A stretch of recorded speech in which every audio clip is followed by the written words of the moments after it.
బాప్తిసం తీసుకున్న తర్వాత ఏమని ప్రార్థన చేస్తారు?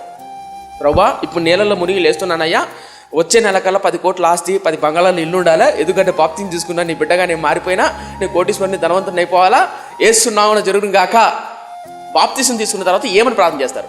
ఏదో అంగడికి వెళ్ళి 10 రూపాయలు ఇస్తాం, 10 రూపాయలు ఇచ్చి కురుకుర ప్యాకెట్ అంటాం, 200 ఇచ్చి చికెన్ కొట్ట అంటాం, 500 ఇచ్చి మటన్ కొట్ట అంటాం. డబ్బులు ఇస్తే వాడేం కొడతాడు? మటన్ ఇస్తాడు. ఇప్పుడు నీళ్ళల్లో మునిగి లేచాం, బాప్తిసం తీసుకున్నాం, దేవా ఇంక ఇది అని ఏమని అడిగారా? ఒకవేళ దావీదు దగ్గరికి వెళ్ళి అభిషేకంతోనూ పరిశుద్ధాత్మతో నింపుతున్నా, కొత్త మనసు నీకు ఇస్తున్నా, అలా దావీదు కొత్త మనసు ఇచ్చినప్పుడు, అభిషేకించినప్పుడు దావీదు ఏమని ప్రార్థన చేస్తాడు? దావీదు రక్షణ, దేవుని ఆత్మ తన మీదకి వస్తున్నప్పుడు ఎంత భయముతో ప్రార్థన చేస్తున్నాడు అంటే, ఇక మీదట ఏ పాపము నన్ను ఏలనియొద్దయ్యా, దురాభిమాన పాపములో పడిపోకుండా నన్ను కాపాడయ్యా. నా జీవితంలో నేను మారు మనసు రక్షణ పొందిన తర్వాత నేను చేసుకున్న ప్రార్థన ఇదే.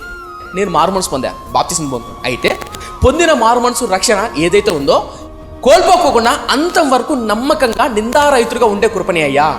మళ్ళా తిరిగి త్రాగుడు, మరలా వ్యభిచారము, మరలా సిగరెట్లు, ఏ పాపము నన్ను ఏలనికోకుండా కాపాడయ్యా. మనం చేయాల్సిన ప్రార్థన అది.